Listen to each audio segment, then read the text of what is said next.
Middle east में तनाव लगातार बढ़ रहा है और ईरान की तरफ से लगातार हमले किए जा रहे हैं दुश्मनों पर। इन हमलों में सबसे ज्यादा निशाना संयुक्त अरब अमीरात यानी कि यूएई को बनाया जा रहा है। लेकिन अब यूएई ने अपनी सुरक्षा और हवाई क्षेत्र की रक्षा के लिए बड़ा और खतरनाक कदम उठाया है। दावा किया गया है कि उन्होंने अब तक 16 बैलिस्टिक मिसाइल और लगभग 113 ड्रोन को रोक दिया है। कुल 17 बैलिस्टिक मिसाइलों में से 16 को यूएई की एयर डिफेंस प्रणाली ने पूरी तरह से नष्ट कर दिया। यूएई रक्षा मंत्रालय ने हाल ही में सोशल मीडिया प्लेटफॉर्म एक्स पर लगभग 40 सेकंड का ब्लैक एंड व्हाइट वीडियो जारी किया, जिसमें दिखाया गया है कि कैसे उनकी एयर डिफेंस प्रणाली ईरानी ड्रोन को रोकते हुए उन्हें मार गिरा रहे हैं। वीडियो के साथ मंत्रालय ने कहा कि देश की सुरक्षा और संप्रभुता के मामले में कोई समझौता नहीं किया जा सकता।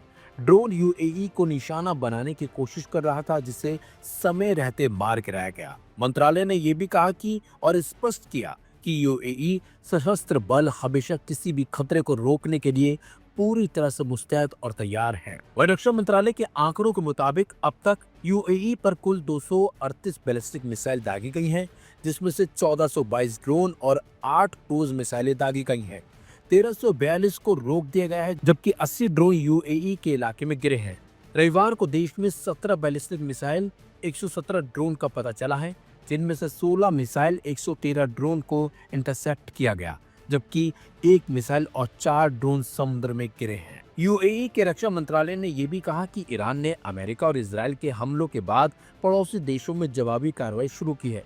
रविवार को हुए हमलों में यूएई में 4 लोगों की मौत हुई है। मृतकों में पाकिस्तान, नेपाल और बांग्लादेश के नागरिक शामिल हैं। इसके अलावा अमीराती, मिस्र, सूडानी, इंडोनेशियाई, फिलिपिनो, पाकिस्तानी, ईरानी, भारतीय, बांग्लादेशी, श्रीलंकाई, अजरबैजानी, यमनी, युगांडा तमाम 112 लोग मामूली आंशिक रूप से घायल हुए हैं। इन देशों के भी इस तनावपूर्ण स्थिति को देखते हुए भारतीय दूतावास ने भी नागरिकों के लिए एक एडवाइजरी जारी की है। इसमें कहा गया है कि किसी भी तरह की घटनाओं का वीडियो या फोटो सोशल मीडिया प्लेटफॉर्म पर पोस्ट करना मना है। यूएई के अधिकारियों ने चेतावनी दी है कि अगर कोई व्यक्ति घटनास्थल या मना की गई जगहों, एयरपोर्ट के अंदर बिना अनुमति के वीडियो बनाता है तो उसके खिलाफ सख्त कार्रवाई की जाएगी।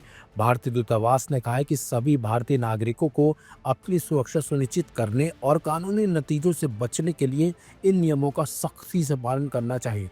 चेतावनी आने पर तुरंत सुरक्षित जगह पर चले जाना चाहिए और तब तक वहीं रहना चाहिए जब तक अलर्ट हट न जाए।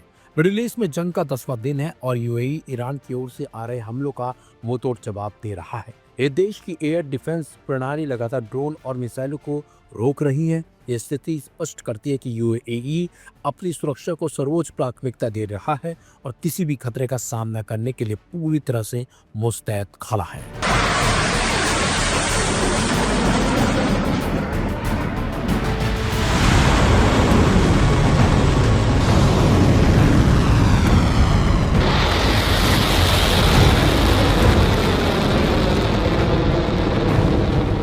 मिडिल ईस्ट की जंग अब उस मुकाम पर आ गई है जहां से वापसी का रास्ता नामुमकिन नजर आता है। रविवार की रात ईरान ने इजराइल पर अब तक का सबसे भीषण और बड़ा हमला बोल दिया। तेल अवीव का आसमान 10 जोरदार धमाकों से दहल उठा। लेकिन इस बार कहानी अलग है। पहली बार इजराइल के अंदर हुई तबाही की तस्वीरें और वीडियोस इतनी स्पष्टता के साथ सामने आए हैं जिन्होंने पूरी दुनिया को सन्न कर दिया है। इन वीडियोस में चारों ओर सिर्फ तबाही ही तबाही नजर आ रही है। ईरानी मिसाइलों और ड्रोन्स ने इजराइल के डिफेंस को भेदते हुए वो मंजर पैदा किया जिसकी कल्पना किसी ने नहीं की थी। इजरायली सेना ने पुष्टि की है कि ईरान ने नई और घातक बैलिस्टिक मिसाइलों का इस्तेमाल किया। आईडीएफ के प्रवक्ता लेफ्टिनेंट कर्नल नादोर शोशानी ने भले ही दावा किया कि ईरान की सैन्य क्षमता में गिरावट आई है, लेकिन तेल अवीव की सड़कों पर गिरे मलबे और जलती इमारतों की तस्वीरों ने दावों पर सवाल खड़े कर दिए हैं। आसमान में इंटरसेप्टर सिस्टम जरूर सक्रिय थे, लेकिन ईरान की मिसाइलों की तादाद इतनी ज्यादा थी कि इजराइल का अभेद कवच भी इस बार बेबस नजर आया।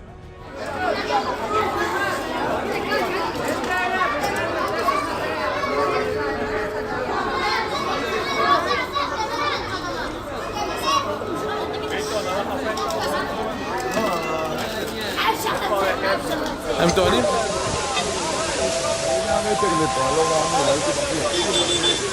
ईरानी राष्ट्रपति मसूद पेजिशकियान के माफीनामे के महज 24 घंटे बाद ही पूरा क्षेत्र बारूद के ढेर में बैठ गया। कुवैत अंतर्राष्ट्रीय हवाई अड्डे के ईंधन भंडारण क्षेत्र को ड्रोन से निशाना बनाया गया, जिससे वहां भारी नुकसान हुआ। वहीं सऊदी अरब ने दावा किया है कि उसने 21 ड्रोन्स को मार गिराया। यूएई ने भी हाई अलर्ट जारी किया है। साफ है, ईरान अब आर पार के मूड में है और पूरे क्षेत्र में फैले अमेरिकी और इजरायली हितों को निशाना बना रहा है। ईरान ने केवल इजरायल ही नहीं बल्कि बहरीन में मौजूद अमेरिकी सैन्य अड्डों को भी सीधे निशाने पर लिया। IRGC ने इसे अपने जल शोधन संयंत्र पर हुए हमले का बदला बताया। दूसरी तरफ इजरायल ने ईरान के तेहरान और अलबोर्ज प्रांत में 5 प्रमुख तेल केंद्रों को तबाह कर दिया, जिसमें 4 टैंकर चालकों की मौत हो गई। इन हमलों के बाद तेहरान का आसमान काले धुएं की मोटी चादर में ढक गया। इधर राष्ट्रपति डोनाल्ड ट्रंप ने एक बार फिर दोहराया है कि उन्हें ईरान से बिना शर्त समर्पण के अलावा कुछ भी मंजूर नहीं। उन्होंने मिनाब स्कूल हमले को ईरान की अपनी गलती करार दिया, लेकिन जमीनी हकीकत यह है कि इजरायल से आ रही तबाही की तस्वीरों ने दुनिया को हिला दिया है। ईरान के इस प्रलयकारी प्रहार ने युद्ध की दिशा बदल दी है। क्या इजरायल इस चोट को सह पाएगा या जवाबी कार्रवाई में परमाणु हथियारों की बात होगी?